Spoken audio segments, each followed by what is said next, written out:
ओम शांति। बाबा good morning. आज बाबा के 22 सितंबर 2023 के महावाक्य हैं। बाबा ने सार में कहा, मीठे बच्चे, पद का आधार पढ़ाई पर है, पढ़कर फिर पढ़ाना है, गली गली में जाकर बाप का परिचय देना है। बाबा ने प्रश्न पूछा, तुम बच्चों को किस इच्छा से परे रहकर सेवा में लगे रहना है? तो बाबा ने उत्तर में कहा, तुम रहम दिल बच्चे हो, तुम्हें किसी से पैसा लेने की इच्छा नहीं रखनी है। इस इच्छा से परे रहकर दान करने की सेवा में, दूसरों को आप समान बनाने में लगे रहना है। बुद्धि में रहे, जिनकी तकदीर में होगा वो बीज अवश्य बोएंगे। अगर कोई वाचा या कर्मणा सेवा नहीं कर सकते हैं तो धन से भी सहयोगी बनते हैं। गरीब बच्चे तो चावल मुट्ठी देकर महल ले लेते हैं। गीत सुना, प्रीतम आन मिलो। ओम शांति। प्रीतमाओं के लिए एक ही पुकार काफ़ी है। अब ये किसने पुकारा और किसको पुकारा, ये तो सिर्फ तुम बच्चे ही जानते हो, क्योंकि तुमने बाप द्वारा बाप को जाना है।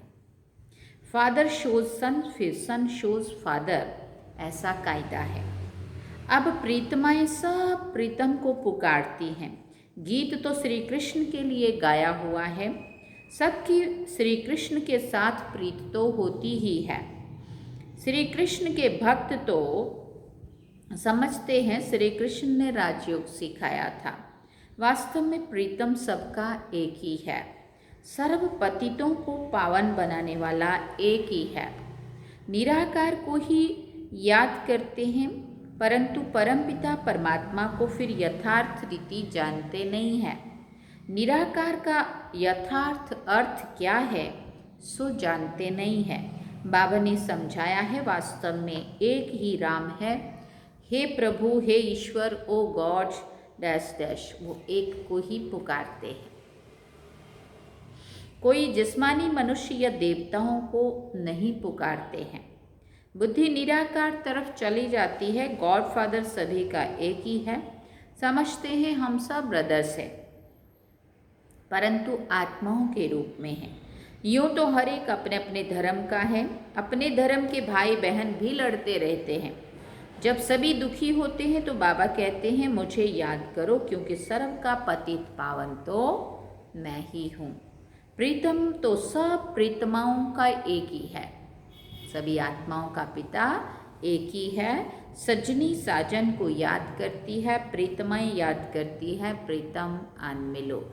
माना हम आत्माएं उस शिव बाबा को, परमात्मा को याद करती हैं, शिव बाबा आओ आकर के मिलो।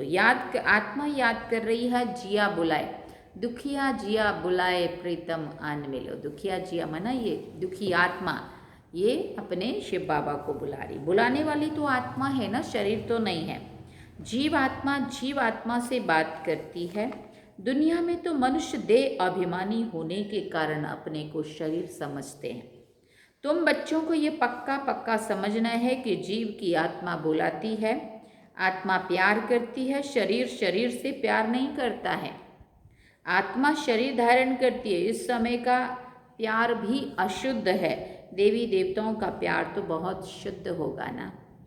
मनुष्य समझते प्यार विकार का ही होता है, परंतु सतयुग में प्यार है, लेकिन वहाँ कोई विकार नहीं होता है। बाप तुम बच्चों को 21 जन्मों के लिए इन विकारों से बचाते हैं। तुम ये बातें किसी को भी बैठ समझाओ तो सुनकर बड़े खुश हो जाएंगे। तुम कहते हो बाबा सर्विस नहीं होती है, परंतु सर्विस के तरीके तो बहुत बताते हैं। अभी दशहरा आता है, देवियों की पूजा भी सब जगह होती है, तो वो वहाँ भी जाकर समझाना चाहिए। बाप की पहचान देनी है, वो है परमपिता परमात्मा निराकार बाप। हम आत्माएं भी मूल वतन में रहती हैं। वतन घर को भी कहा जाता है। हम आत्माओं का बाप भी वहाँ परम धाम में रहते हैं। बाप बच्चों को भेज देते हैं, ये भी ड्रामानुसार ऑटोमेटिकली चलता रहता है। उनको भी अपने समय पर आना पड़ता है। एक बाप है, बाकी सब है आत्माएं। ये है मनुष्य सृष्टि। उनमें दैवी गुण वाले मनुष्य लक्ष्मी नारायण थे सतयुग में। बाकी कोई 8-10 भुजा वाले मनुष्य नहीं होते हैं। ये कहाँ से आए? पूजा जहाँ होती है वहाँ तुमको इनोसेंट होकर जाकर पूछना चाहिए कि ये क्या है। रुद्र यज्ञ भी बहुत होते हैं, साहूकार लोग यज्ञ आदि बहुत कराते रहते हैं। तुम कहाँ भी रमन कर सकते हो, तुम रमता योगी हो। तो जिस देश में रहने वाले हैं वहाँ सर्विस कर सकते हैं। ये कौन है जो इनकी पूजा करते हैं, क्या करके गए हैं, ये किसकी संतान है, कि ऐसे ऐसे बैठकर पूछना चाहिए, फिर समझाना चाहिए, क्योंकि तुम्हें सबका कल्याण करना है, रहम दिल बनना है। मुफ्त पैसे बर्बाद करते रहते हैं। बच्चों के लिए सर्विस तो बहुत है। अभी दशहरा आता है, उस पर समझाना चाहिए कि रावण को क्यों जलाते हैं, रावण का राज्य कब तक चला, फिर विष्णु का राज्य कितना समय चला। ये है ब्रह्मा का दिन, ब्रह्मा की रात। गवर्नमेंट को जाकर समझाना चाहिए। बरोबर अब रावण राज्य है, वो है विष्णु संप्रदाय अथवा दैवी संप्रदाय, ये है आसुरी संप्रदाय। बड़ों को जाकर समझाना चाहिए, चित्र ले जाना चाहिए, कोशिश करनी चाहिए ऐसा बाण मारें जो नाम वाला हो जाए। बनारस में बहुत बड़े बड़े टाइटल मिलते हैं सरस्वती के। अब सरस्वती तो है जगत अम्बा, भारतवासी सब जगत अम्बा को मानेंगे। जगत को रचने वाली तो ज़रूर पिता भी होगा। जगत पिता ब्रह्मा और जगत अम्बा सरस्वती कहते हैं ना। सरस्वती भी ब्रह्मा की बच्ची है, ब्रह्मा की मुख वंशावली है। ब्रह्मा को फिर रचने वाला कौन? गाया जाता है शिव परमात्माय नमः। वो हो गए देवताय नमः, तो देवताओं का रचयिता वो शिव परमात्मा हो गया, उनसे वर्षा मिला होगा। तो तुम बच्चों को समझाने निकलना पड़े ना। जो अच्छे समझदार हैं उन्हें सर्विस करनी चाहिए। बाप तो गली गली में नहीं जाएंगे ना, ये बच्चों का काम है। सर्विस नहीं करते तो समझेंगे सर्विसेबल नहीं है, तो पद भी ऐसे ही पाएंगे। भले बच्चे तो बने हैं, परंतु पढ़ाई पर सारा मदार है। जो जास्ती पढ़ेंगे वो ऊंच पद पाएंगे। पढ़े हुए के आगे अनपढ़े भरी डोएंगे। पुरुषार्थ ऊंच पद पाने का करना चाहिए। ये शिव बाबा सन्मुख समझा रहे हैं, बाहर वाले बच्चे भी समझेंगे। शिव बाबा मधुबन में मुरली चलाते होंगे, मुरली नहीं आती है तो बच्चे हैरान हो जाते हैं, सोचते हैं शिव बाबा की मुरली क्यों नहीं सुनाई, क्यों नहीं आई। क्योंकि शिव बाबा की मुरली से ही हमारा जन्म हीरे जैसा बनता है। मुरली तो रोज सुननी चाहिए, 7 रोज की मुरली फिर भी अगर किसी के पास जाए, वो बैठ पढ़े तो कितना खुशी मिल जाए। पढ़ना ज़रूर चाहिए। कोई भी लूला लंगड़ा गूंगा भी ये पढ़ सकते हैं। कैसे भी बुखार में, बीमारी में भी मुरली ज़रूर पढ़नी चाहिए। मुरली का महत्व तो बाबा बता रहे, चाहे किसी भी हालत में हम हैं, कहाँ भी हैं, लेकिन मुरली ज़रूर पढ़नी चाहिए। तुम सिर्फ बोलो तुमको 2 बाप है, तो जिससे वर्षा लेना होगा, तो जिसे वर्षा लेना होगा उसी समय इन 2 अक्षरों से भी समझ जाएंगे। एक आत्मा का पिता, एक शरीर का पिता, 2 बाप। ये नॉलेज ऐसी ही सहज है, बाप को याद करने से सारा चक्र बुद्धि में आ जाता है। जितना बुद्धि में चक्र फिराएंगे तो चक्रवर्ती राजा बनेंगे।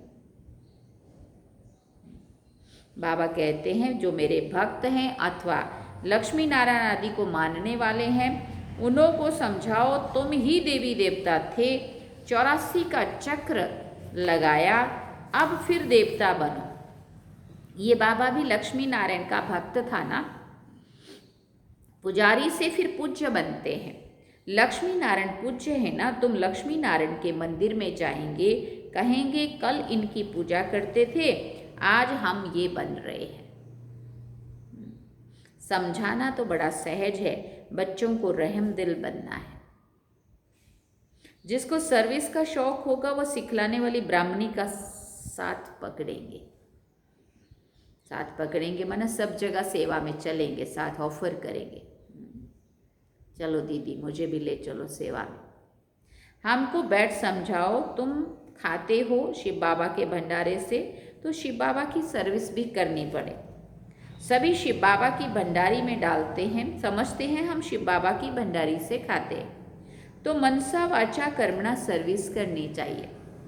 यहाँ तो तुमको कितना मज़ा आता है, वो मज़ा घर में आ ना सके। मनसा सर्विस भी करनी है, याद करना है, पवित्र बनना है, शंख ध्वनि भी करनी है। कर्मणा कोई भी यज्ञ सर्विस करनी है। शुरू में मम्मा बाबा भी बर्तन मांजते थे, गोबर के कंडे बनाते थे, गोबर के वो बनाते हैं ना उपले, देह अभिमान तोड़ने के लिए सब करते थे। अभी फिर बहुतों के में दिन प्रतिदिन देह अभिमान बहुत बढ़ता जाता है। यज्ञ का खाते हैं तो सर्विस भी तो करनी चाहिए ना। बाप को याद करने से विक्रम विनाश होंगे, सर्वव्यापी कहने से विक्रम विनाश कैसे होंगे। सर्वव्यापी कहने से तो बुद्धि योग लग नहीं सकता। तो ये सेवा सबकी करनी है, दान देना है। वो सेवा नहीं तो स्थूल सेवा करो, वो भी नहीं कर सकते तो धन की सेवा करो। देखो बाबा ने ऑप्शन दिया है, हाँ, अगर तन से सेवा कर सकते हो तो तन से टाइम दो, तन से नहीं दे सकते तो धन से भी तुम मदद कर सकते हो कि चलो भाई हम आ तो नहीं सकते, हम तन से तो नहीं गिर सकते, पर चलो हमारी तरफ से ये बाबा की सेवा में लगा दो, तो वो भी सर्विस हो जाएगी। क्योंकि कोई का तन, कोई का मन, कोई का धन, जो बेचारे गरीब हैं वो तन से सेवा कर रहे हैं, है ना। तो जो अच्छा है जिनके पास उनको धन से भी करना चाहिए। बीज बोया जाता है, क्योंकि हम तन से अगर सेवा में टाइम नहीं दे पा रहे हैं तो वो तो अपना भाग्य बना रहे हैं, तन से भी लगा रहे हैं, हाँ, तन से भी और मन से, मन को तो सबको ही लगाना है। बीज बोया जाता है तो उनका फल निकलता है। यहाँ चावल चपटी देने से महल मिल जाते हैं।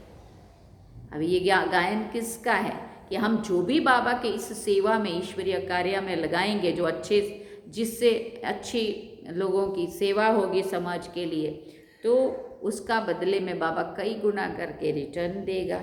यहाँ चावल चपटी देने से महल मिल जाते, बाबा कहते एक का कई गुना करके मैं रिटर्न तुम्हें देता हूँ। किसी को भी कहना नहीं है कि बीज बो, तकदीर में नहीं होगा तो बुद्धि में कभी नहीं आएगा।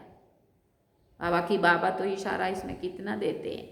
जिनको लगना हो, जिनका लगना होगा, सफल होना होगा, उनको अपने आप अंदर से संकल्प चलेगा, चलो भाई मेरा भी कुछ सेवा में लगाऊं, और जिनका नहीं लगना है उनको बुद्धि में कभी ये चीज़ बात आएगी नहीं कि हमारा भी कुछ सेवा में लगना चाहिए। न तन से हाजिरी, न मन से योग और न धन से कोई सफल। तो बाबा कहते साहूकार लोग होते हैं ना तो 5 लाख का भी इंश्योर करते, गरीब होगा तो 500 का भी करेगा। हाँ, अब ये भी बात है कि जो गरीब होगा, जो कमाता ही 5,000 होगा, उसमें से वो 500 भी लगाएगा तो उसका तो उसके अमीर अगर लाखों कमाता है और अगर वो 5,000 भी लगाएगा तो उसका और उसका 500 के बराबर ही हो गया। 5 लाख भी करेगा, करोड़ों कमाता होगा जिसके पास, तो 5 लाख भी करेगा तो भी उसके 500 गरीब के 500 बराबर हो गया, है ना। क्योंकि जिसके पास जितना है उतने में से ही करेगा ना ये। यहाँ फिर गरीब सबसे जास्ती इंश्योर करते हैं। हमने तो देखा था पंजाब में रिक्शे वाले भाई भी जो क्लास में आते थे ना, वो भी अपना सहयोग अच्छे से अच्छा करते थे। गरीब के चावल मुट्ठी भी साहूकार के धन से इक्वल हो जाते हैं। मम्मा ने देखो क्या इंश्योर किया, तन से मन से देखो कितनी सेवा की। बहुत धन देने वालों को भी इतना पद नहीं मिल सकता जितना उनको मिलता है। तुम हो नर से नारायण बनने वाले, ये नॉलेज है ही स्वराज्य योग की। हर एक की बुद्धि समझ सकती है। हम मम्मा बाबा को फॉलो करते हैं, पुरुषार्थ करना चाहिए ना। ज्ञान, ये ज्ञान सागर तो गलियों में नहीं जाएगा ना। बाबा पब्लिक में भाषण कर सकते हैं। बाबा कहते मैं तो बच्चों के सामने बैठकर भाषण करूँगा। मैं तो सबका बाप हूँ, तुम माताएं कुमारियाँ हो, तुमको जाकर भाषण करना है कि फिर भी तुम बीके हो। अभी जगत अम्बा पर कितना बड़ा मेला लगता है, कुछ तो सर्विस करके गई है ना, तुम बतला सकते हो, वहाँ बहुत सर्विस कर सकते हो। सर्विसेबल बच्चे आपे ही सर्विस करते रहेंगे। जो आपे ही करे सो देवता, डैश डैश कर दिया, आपे ही करे सो देवता, कहने से करे वो मनुष्य, कहने से भी ना करे उसको क्या टाइटल देना चाहिए। बाबा कहते वो ना बोले वो अच्छा, डैश डैश करके बाबा चुप हो। सुबह को जाओ रात को लौट आओ, सर्विस करने की हिम्मत चाहिए। बहुत अच्छे अच्छे बच्चे परंतु कोई ना कोई बंधन में है। रुद्र ज्ञान यज्ञ में अबलाओं पर अनेक प्रकार के विघ्न पड़ते हैं। प्रैक्टिकल में देख रहे हो तो बाप से यदि वर्षा लेना है तो सर्विस में तत्पर रहना है।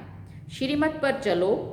हाँ, लौकिक माँ बाप आदि हैं तो उनकी सर्विस भी करनी है, साथ साथ ये सर्विस भी करनी है। बॉम्बे में भी अम्बा के मंदिर में बहुत जाते हैं, वहाँ भी जाकर सर्विस कर सकते हो। हाँ, ऐसे जो सर्विस करेंगे उनको गवर्नमेंट भी शरीर निर्वाह अर्थ देने के लिए तैयार है। यदि कुछ भी समझने वाले नहीं हैं फिर भी मेहनत करो, कोई ना कोई निकल आएगा। सर्जन बहुत चाहिए।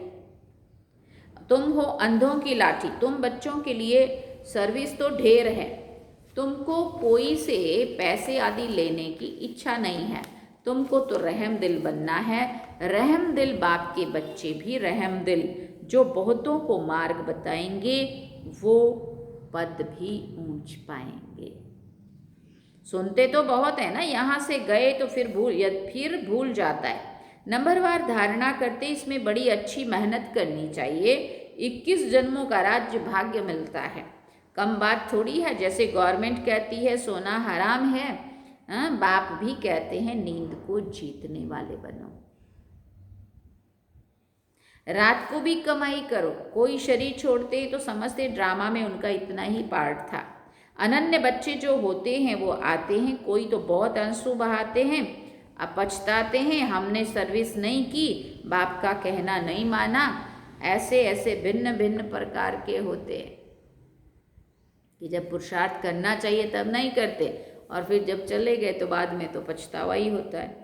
बाबा साक्षात्कार कराते, तुमको कितना कहते थे सर्विस कर आप समान बनाओ, तुमने कुछ नहीं किया, फिर रोते हैं। धर्मराज के आगे भी रोते हैं, मार खाते हैं। इम्तिहान हो गया, रिजल्ट निकल गई, फिर रोने से कुछ फायदा होगा क्या? फिर सजा मिलेगी वो भी, और पद भी भ्रष्ट हो जाएगा वो भी, और कुछ और कर भी नहीं सकेंगे वो भी। कितना नुकसान ही नुकसान है चारों तरफ। अभी प्रीतम आया हुआ है प्रीतमाओं को ले जाने। कहते हैं आओ तो हम तुमको विश्व की महारानी बनाएं, जो पुरुषार्थ करेंगे वो बनेंगे। स्टार्स में भी नंबरवार तो होते हैं ना, कोई तो बहुत चमकते हैं, तुम पुरुषार्थ कर रहे हो। ऊपर में तुम्हारे पिछाड़ी की रिजल्ट का यादगार है। अभी तो ग्रहण लगता है ना, चलते चलते ग्रहचारी बैठ जाती है तो तूफान से निकल नहीं सकते। ग्रहण लगा ये गिरा। ग्रहण बहुतों को लगता है। ग्रहचारी एक माता पिता को भी भुला देती है। परिपूर्ण तो कोई बने नहीं है, माया भी रुस्तम से रुस्तम होकर लड़ेगी। अच्छा, मीठे मीठे सिकिल दे बच्चों प्रति माता पिता बाप दादा का याद प्यार और गुड मॉर्निंग। रूहानी बाप की रूहानी बच्चों को नमस्ते। हम रूहानी बच्चों की रूहानी माता पिता बाप दादा को दिल व जान सिकवा प्रेम से याद प्यार, गुड मॉर्निंग, नमस्ते, थैंक यू बाबा, शुक्रिया बाबा। धारणा के लिए मुख्य सार है। पहला पॉइंट, रमता योगी बन सेवा करनी है। मनसा वाचा कर्मणा किसी भी प्रकार की सेवा में बिजी जरूर रहना है। मनसा वाचा कर्मणा किसी भी प्रकार की सेवा में अपने आप को बिजी जरूर करना है। दूसरी बात, रात को जागकर भी कमाई करनी है। नींद को जीतने वाला बनना है। मुरली किसी भी परिस्थिति में जरूर सुननी है, पढ़नी है। ऐसा नहीं कि आज बीमार है तो छुट्टी है।